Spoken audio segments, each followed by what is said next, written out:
Welcome to the Student Ministry Matters podcast. We want to encourage, equip, and connect those with a passion to impact the next generation for Jesus Christ. Student ministry can be a lonely place. You might even feel like you're the only one in your church or community that cares about students. Well, know this, you're not alone. People all across the country are engaging Gen Z and care deeply about the spiritual direction of these young men and women.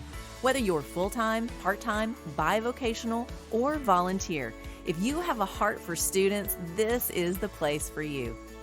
Welcome back to the Student Ministry Matters podcast. My name is Dan Carson, and on today's podcast, we're going to be looking at one of those sticky situations in student ministry. But before we get to that, I just want to thank our podcast partner, Central Baptist College of Conway, Arkansas.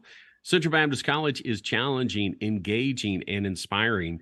And if you have a student who is looking at the next stage of their education, have them check out cbc.edu. I know that the admissions team would love a chance to talk with you or your student and just open up that dialogue. Let them check it out and know what it's all about. Our guest has spent a couple of years at Central Baptist College. I graduated from there. My daughter's there. The list goes on of all the good folks that I know that are either teaching or have been a part of the college, but give them a chance. Look them up at cbc.edu. Well, on today's podcast, my partner in crime, Chris Vines, isn't with me, but I do have another special guest. His name is Richard Ball. He is the youth pastor at Southside Baptist Church in Damascus, Arkansas. And we're going to be talking about the sticky situation of disrespectful kids. How do you deal with that in your youth group? Because, you can't put them in a closet and lock the door. That would be child abuse. So we're not going to do those things. But welcome to the podcast, Richard. Thank you. Yeah, that would you might not have a job if you did that. So but now, yeah, glad to be here. Over the years, I've had students like that I've just thought, I just want to put them somewhere for the next hour so I can actually connect with the rest. But we're going to get to some ways to handle that in the actual scenario that we have.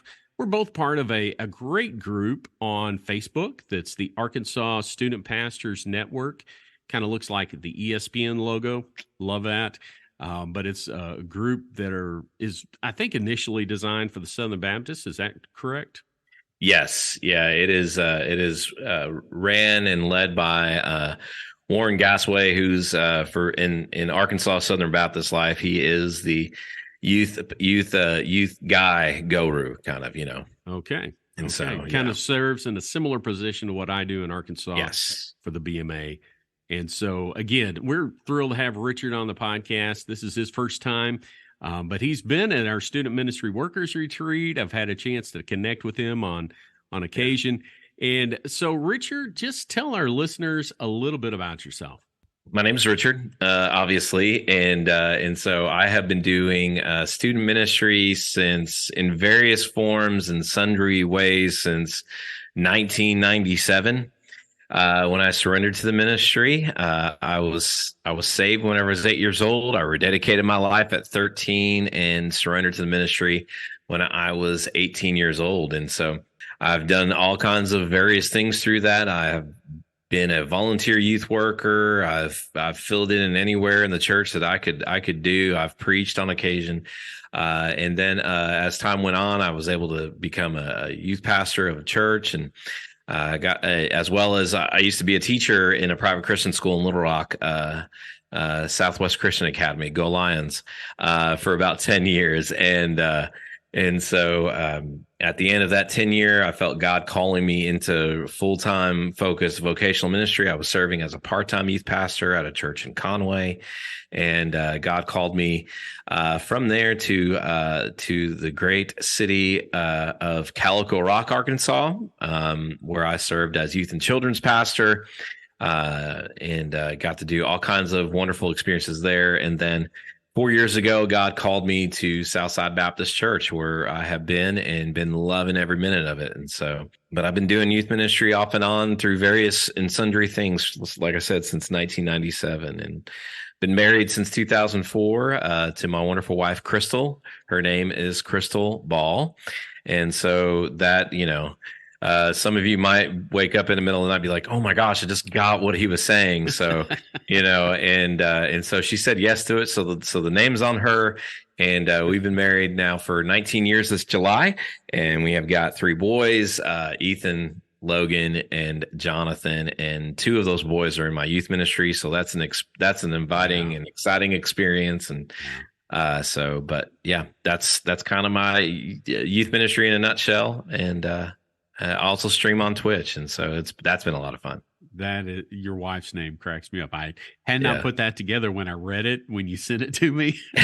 But, my wife is named Temple, and so she immediately goes, like the church, and she was Temple from Temple in high school, being a part of Temple in Little Rock, and then for 9 years, we were at Temple Baptist Church in Rogers, and so again, she was Temple from Temple. Temple from Temple. Yeah. So, well, one of the things that I didn't know about you until we started sharing some information before this was the fact that you're on Twitch. And so that you stream, you're a gamer streaming, or streaming gamer. Yeah, that's right. Yes. So tell us a little bit about that, what you do with that, how that impacts you. Oh man. Well, for me, one of the things I always tell my students is to use, God has given you, gifts and abilities for you to bring honor and glory to God. And in no way am I saying, am I the best video gamer out there?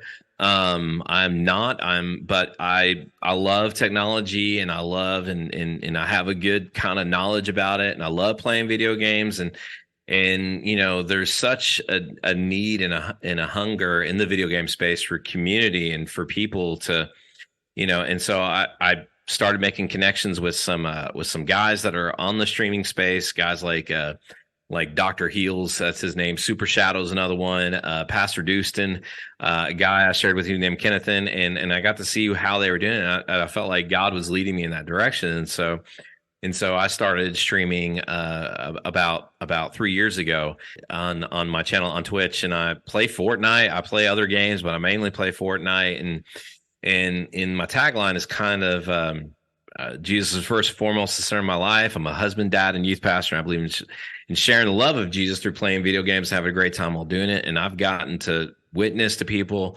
defend my faith to people. I have a small community that has been just an amazing thing, just to minister to, and to just be the hands and feet of Jesus to, in a space that I feel desperately needs more Christians to be active and involved in. And so it's been a blast and a blessing to get to do that.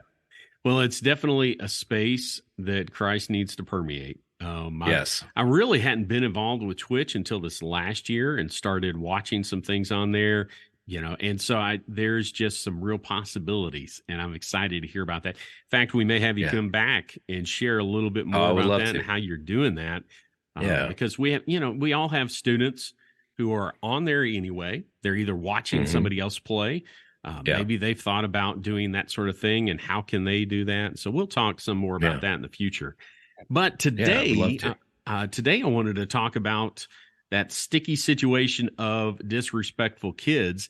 And I wanted to start by simply sharing the scenario that we both read about on this, the Facebook group, because it's one that we've all dealt with. We have different levels of kids that are in our student ministry. Sometimes they are church kids that have been there since birth. Other times you get kids that somebody brought on rare occasion. You get somebody who just kind of drops in from the neighborhood. It depends on your community and what that looks like. But let me start by reading this scenario, and then we'll kind of talk about it. The scenario is, I have a group of very disrespectful kids, no respect for authority, laughs and cuts up all the time, no respect for other people's time. I've had talks with them individually as a whole. I've explained that I'm the authority as student pastor when they're under my care. They disregard and show zero respect or remorse. They come from rough homes, so I don't want to tell them they can't come back, but they're causing serious issues. At what point do I tell them that they aren't welcome back if they refuse to obey the rules? Should I have a contract or should I have a 3-strike rule? Over the years, I've had a student or two like that, not a whole group. But how about you, Richard? What have you had a group that's kind of fallen into this category at times? Oh yeah.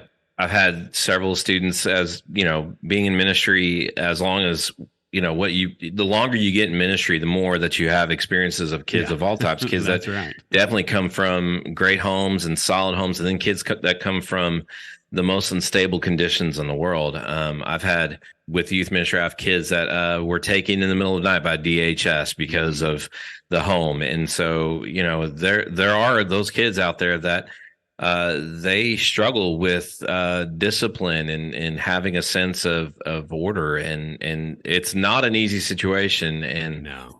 So yeah, and it's difficulty, and so the scenario, the person's got my sympathies and my prayers, because it's a difficult situation.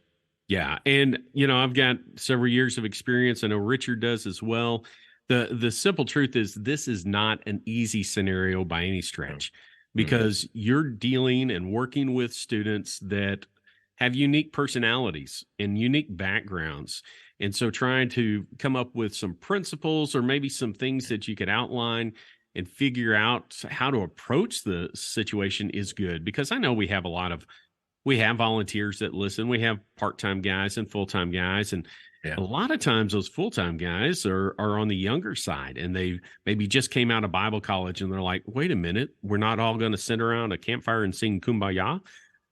No, there are times when these students are going to push your last nerve and try to just send you over the edge. And it happens. And it is a sticky situation. So what I thought, Richard, you outlined some great things for this poster, and were able to just share your heart. And so I just kind of want to just kind of step through this list of 7 things. Yeah. You have a 3-strike rule, but you also have some things lined out. So what do you mean by a 3-strike rule?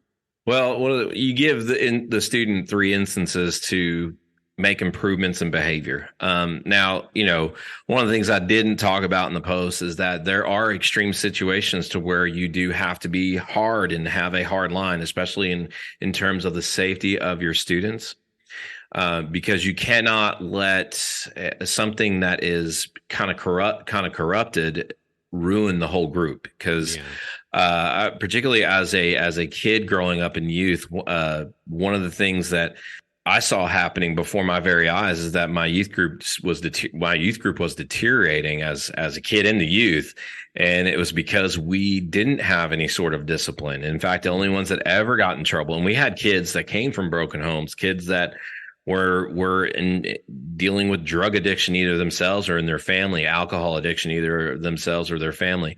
Lots of things were happening, and so, but for nothing was dealt with as far as their behavior, except for the ones that were the consistent good, the ones that were good, the ones that it was like the kids that hardly ever got in trouble. They were the only ones that ever got in trouble. And the kids that were kind of the trouble and so what happened was, it kills the group. And so you have to protect the group at all costs. And so if it's a dangerous situation, if they are bringing weapons or knives or if they're making threats, there are those sorts of extreme situations that you do have to put your foot down and say, hey, you can't come back until X, Y, and Z, until we have a conversation, and those sorts of things. But for the most part, you're not going to get those sorts of extremes.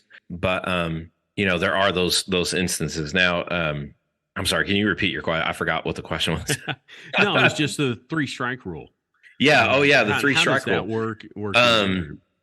Well, it's just you give them, and I've mentioned, and I've also read articles about this, about the need for number one, consistency, and to do it privately, because you never want to draw attention to the situation, because that does a weird thing of feeding the behavior. You think that by calling them out and trying to shame them publicly is going to correct it. 9 times out of 10, it's not. It's going to have the adverse effect of it of actually causing them to be more, because what they want at the end of the day is attention. And so I pull them aside and I say, hey, I'm going to warn you. This is just a warning. We cannot do this. You can't be You can't be showing disrespect to people here. That's not okay. You can't be being ugly and hateful to someone. That's not okay. Please keep that. Please be better than this. Please choose better. And it's really no different than what you have in a school. Right. Schools have these sorts of instances to where, hey, we're giving you these opportunities, and when you break the rules, that's what you have. And so if it gets to that point, then there has to be some further advanced consequences than the conversation. I err on the side of grace because we don't know the situations of the home life of so many of these students. We really don't. We as try as we can to know about that. We don't know what it's like to be in their house. I used to minister to kids that they when they came to church, that was a guaranteed one meal.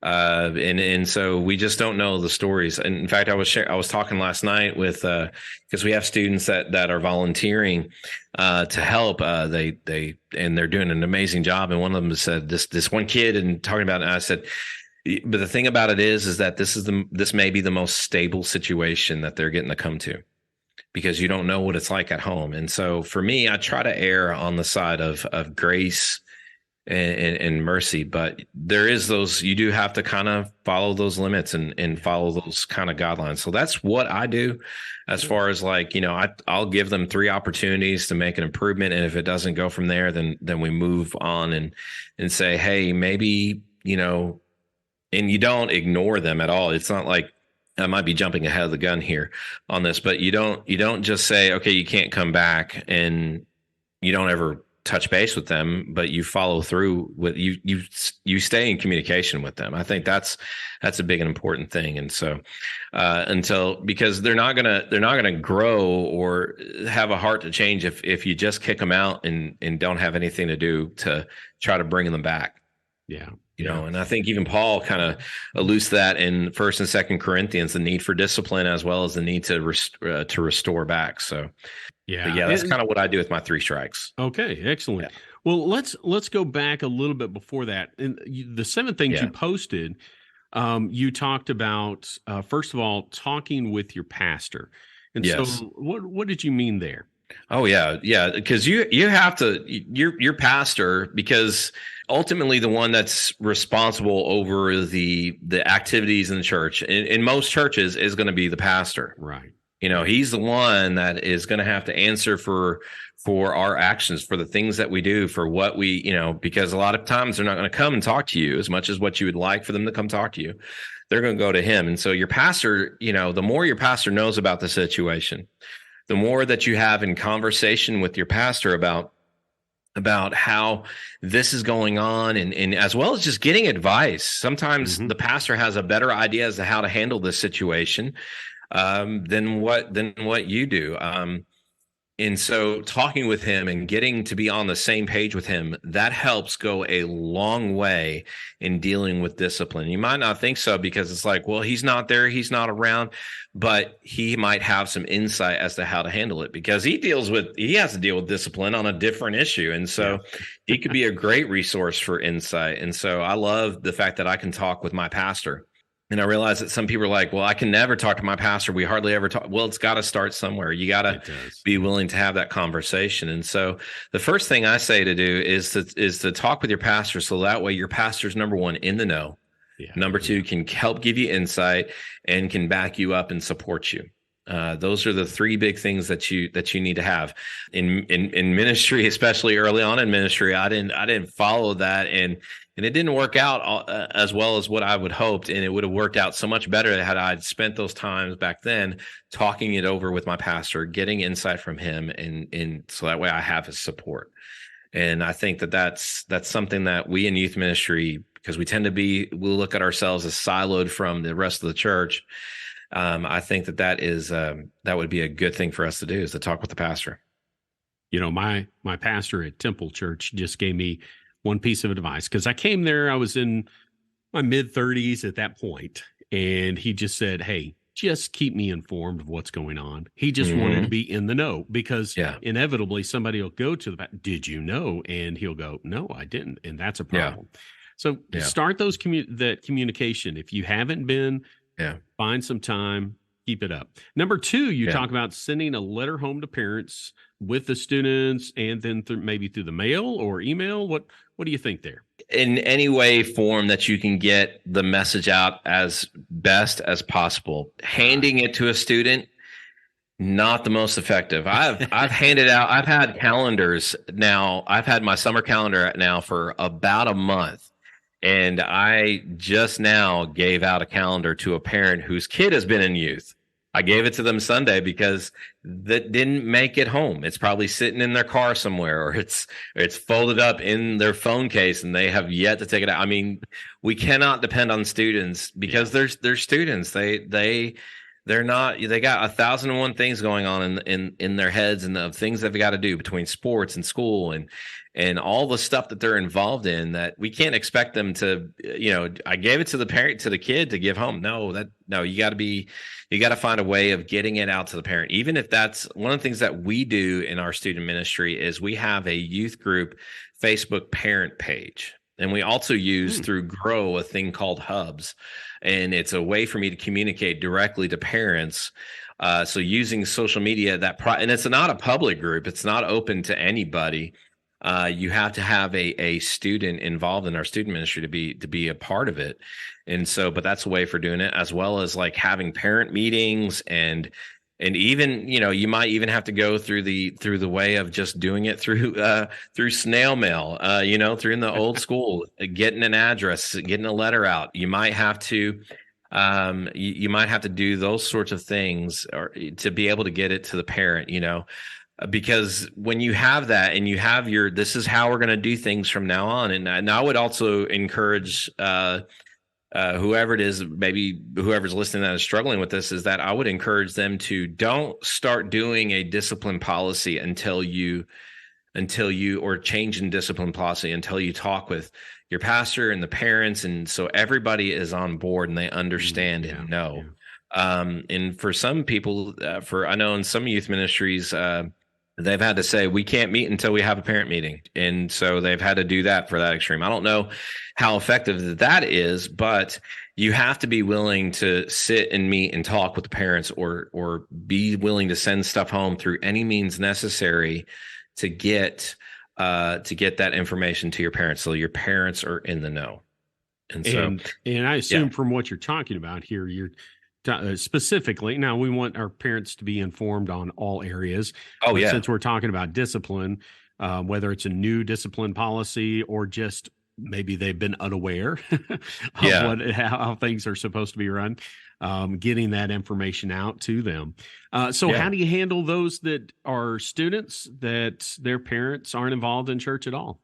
How do you handle it? For me, I handle them just like our parents that have students that are in the youth ministry that do go to church. I treat them as realizing that, number one, they are not a part of our church. Realizing that church life is not a thing that they do, and so. But as far as getting out information to them, they're important in that respect as our parents who are church members and active and involved and that sort of thing. So I do that. I don't just send it to our church member kids. I send it to all of our students, because they've got to know, and they've got to have, they got to have access to it.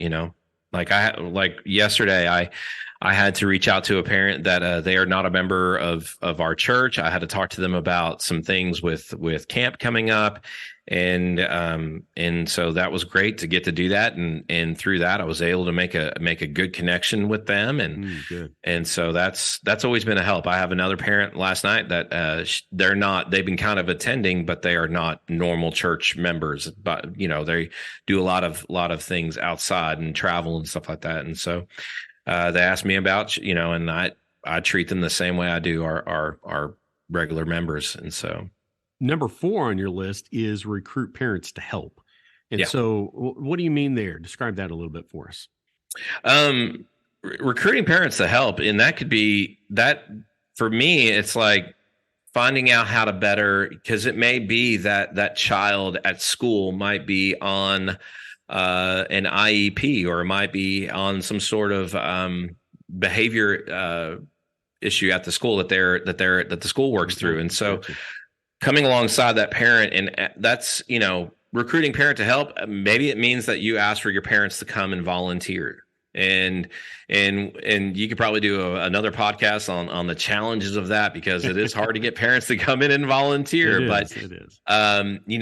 Having them put in some skin in the game, I think that helps with discipline in the long run, because they're getting to see and to know what's going on in their student's life.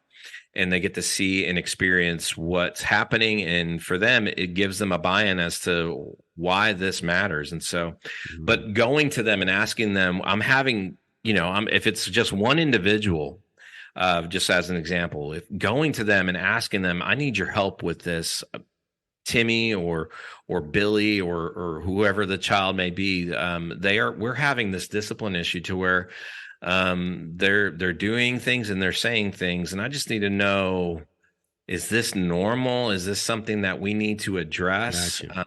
Like, how can we best help it? It might be because they have some sort of behavior issues that they just, internal behavior issues. They might be diagnosed. I know a lot of people make fun of it, but it is a diagnosis of oppositional defiance disorder. Yeah. And how do you treat that? How do you handle that while maintaining, not curtailing to them and giving in, but holding to your set of standards? Talking with a parent is so much better than not talking with the parent. That is a great way to ask parents for help is, and one of the things I do in my parent meetings that I do have, I said, hey, if there's anything I can do, if there's something I can be aware of, if there's anything I can help out, please let me know. If I don't know about the issue, I can't fix it. And so also texting parents and saying, hey, or calling parents, hey, what I've noticed, this has been going on. What is it? Is there something I need to know? Getting parents on your side, like I said, is so much better than having them against you. Yeah. And so, yeah, I know that Chris and I have talked often about this need for parents to be a part of the same team. I mean, because that's what, at the end of the day, we're trying to help our students become disciples of Christ. Yeah. And student ministry is family ministry. They're all interconnected. And so we want that. Now, on your list, you've got, at this point, so all these 1 through 4, those things are happening, but then you talk about the strikes start after that, which I love, because that's what it needs to do.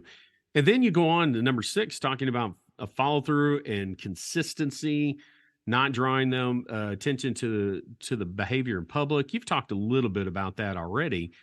But maybe you could share just a little bit more thoughts about that.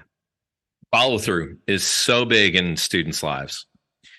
Even if you think that it's not good, even if you think that it's something that is a challenge, even if you're like, I don't want to do that because what if they never come back? You have to follow through. Your student's going to respect you more. And I say your students, because they're going to see how you handle this situation. And they're going to see that, what he means, what they mean is what they say. Yeah. And so there's more respect with that than there would be if you he just lets everybody get away with it.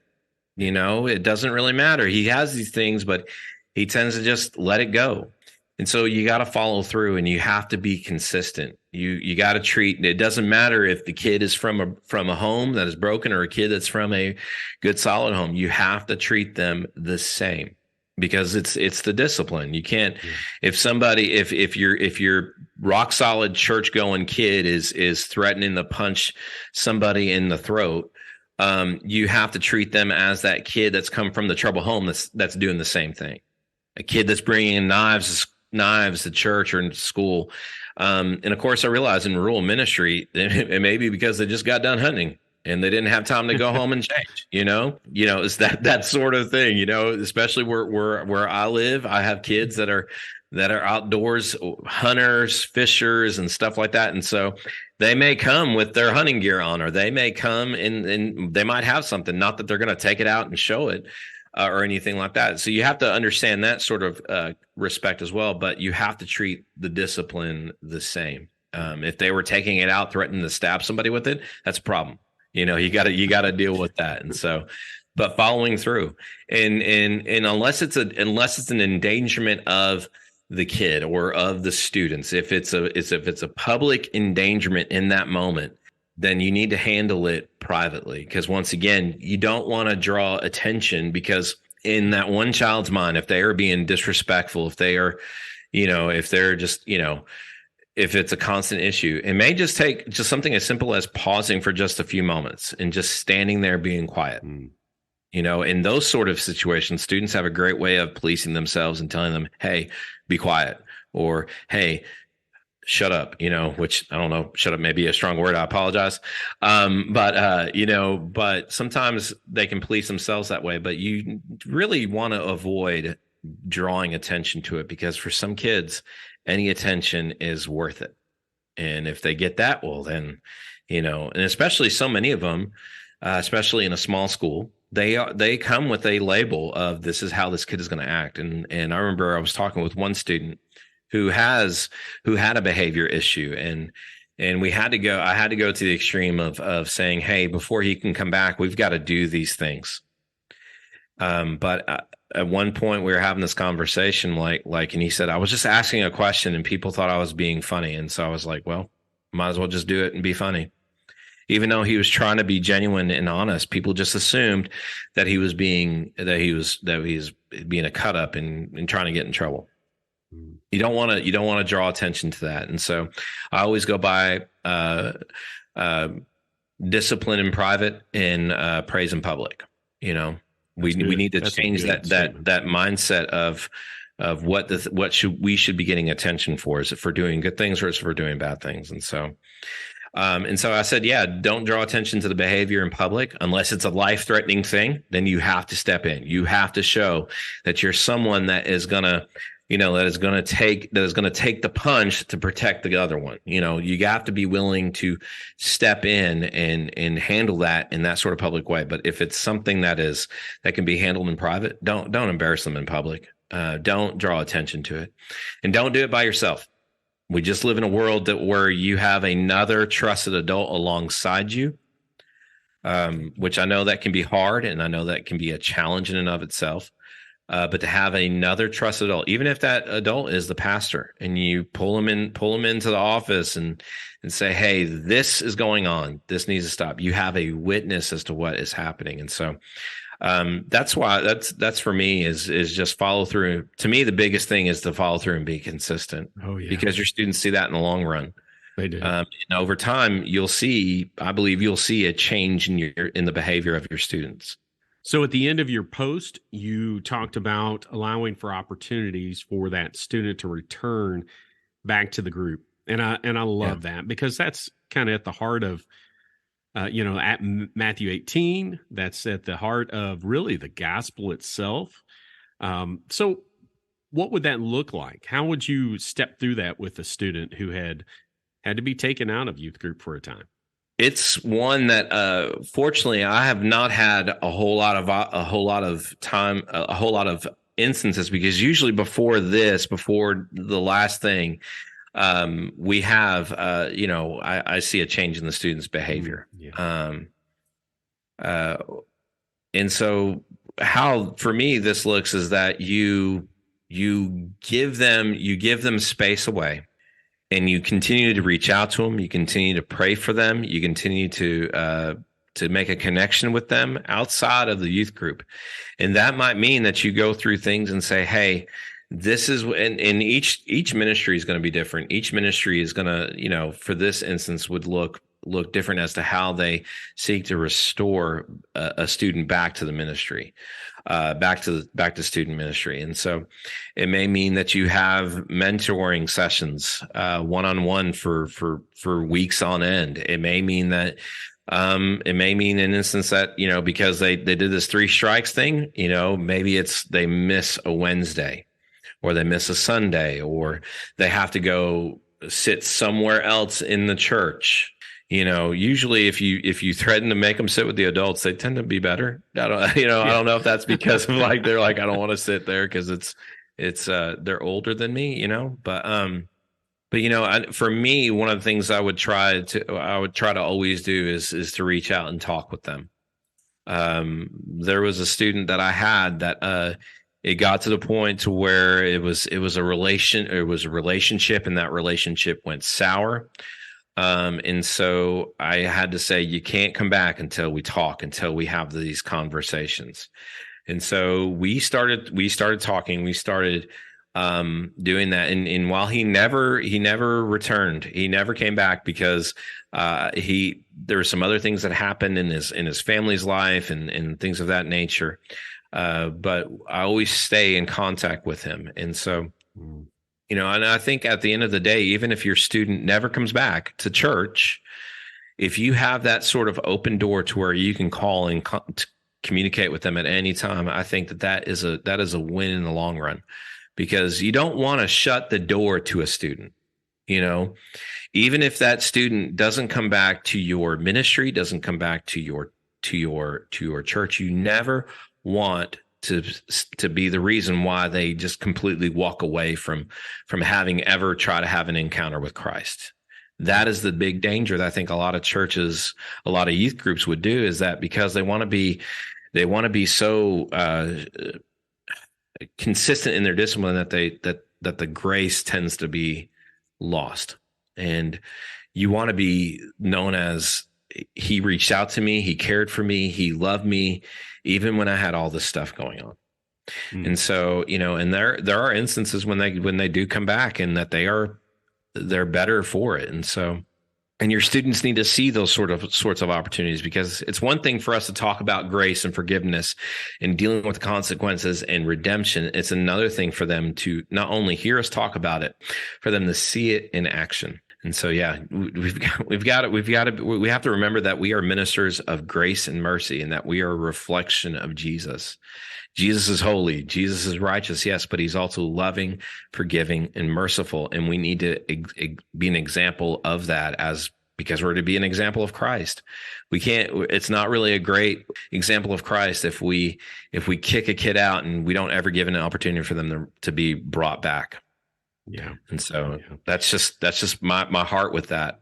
Let me ask you, kind of throw out a hand grenade before we wrap up today. And it may not be that big a hand grenade, but some of your kids that are discipline problems claim to be Christ followers, and they are even members of your church. Mm-hmm. In those situations, what do you think we should do? Should this ever come to the point of church discipline? I think it depends upon the reaction of the parents and the support of the parents.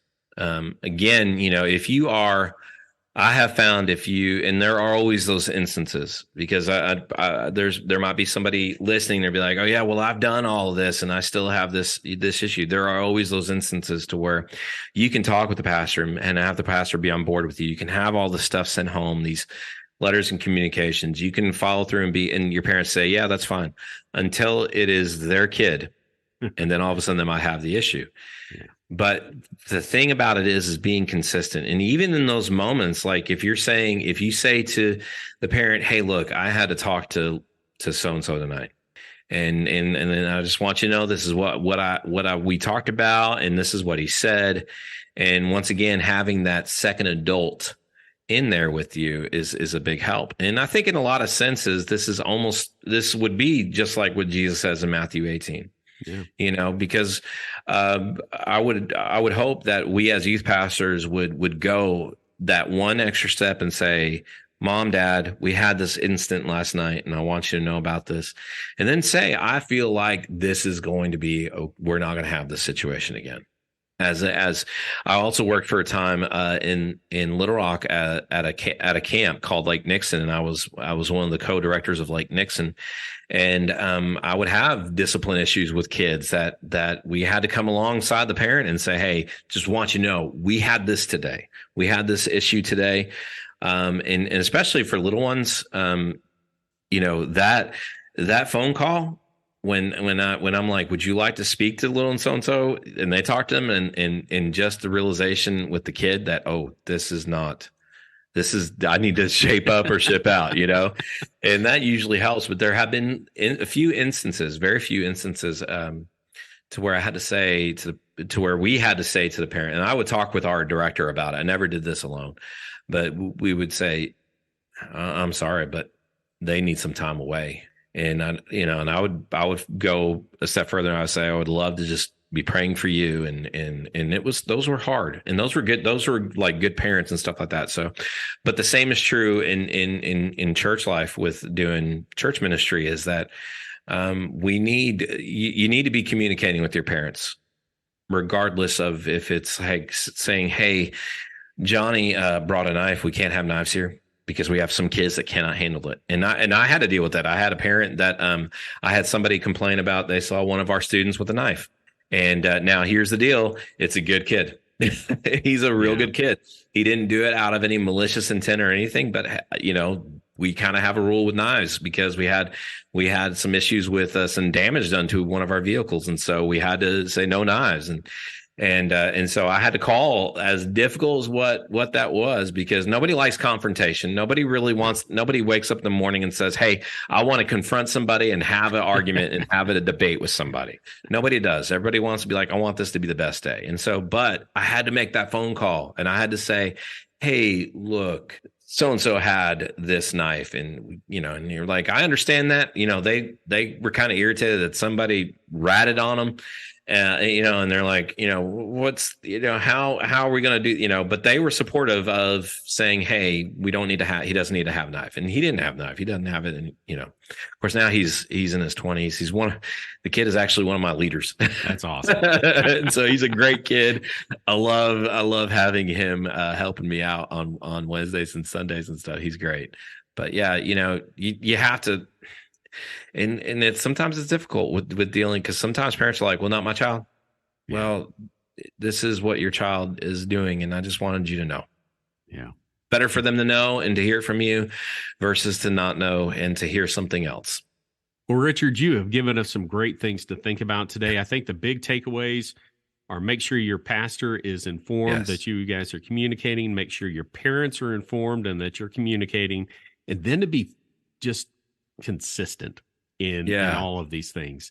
And maybe a fourth one, grace-filled, that we love on students, that we care about them, that we make sure that at the end of the day that we know that they know that that's the most important thing, that we care about them, Jesus loves them, and we're just working through these things so we can continue to be a group in harmony and unity. And so, again, just some great things, Richard. Thank you so much for sharing today and being on the podcast. Thank you. I've enjoyed it. It's been awesome. I love this podcast. I'm wearing the hat. I don't know if you can I love that.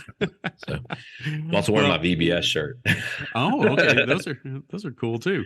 It is great to have you on here. If somebody wanted to send you a message and say, hey, tell me a little bit more about this, what's a good way that they could get in touch with you? Oh, they can reach out to me on Facebook. They can connect with me there. I know I had this idea of being creative with my Facebook profile, so I put facebook.com/I know Richard Ball. And so I thought that would be really cool, really great. They can also just send me an email at youthpastorrichard@outlook.com. They can connect with me on Twitch, twitch.tv/dailyplanetck. I try to keep my name kind of a secret, but I know it's been said like several times on the stream. So, by my students, and because I've had on occasion, I've had my students play with me and they blurt out Richard, and they're like Daily Planet. So I was like, so they can do that there. But probably, I think, especially with this group of youth pastors, probably just through Facebook might be the best way. But they can always email me, and stuff like that. I would love to talk further and as well as get what their insights are. I know there's some great guys doing some great things out there in the youth ministry world, and we're not we're not competing with each other. We're working together for the kingdom. And I love that. That's great. Let me let you know, listeners, that if you're not a part of our Student Ministry Matters community on Facebook, be sure to look us up. It's a way that we can share some of these same things, the same way that the Arkansas Student Pastors Network does. And so if you have questions or comments or things that you'd like to talk about, throw it on there. It's a way for us to stay connected, because that's so important in these days ahead as we deal with disrespectful students or just the hardships and challenges of ministry. We want to be praying for you. So if you need us to reach out to you, just reach out to info@studentministrymatters.com. Let me just encourage you today to keep loving on your students, even when it's hard, even when it's difficult, and we'll keep doing all those things because student ministry matters. Thanks for listening to the Student Ministry Matters podcast. Get connected at studentministrymatters.com or follow us on Facebook and Instagram at Student Ministry Matters. Until next time, keep up the great work with your students, because the work matters.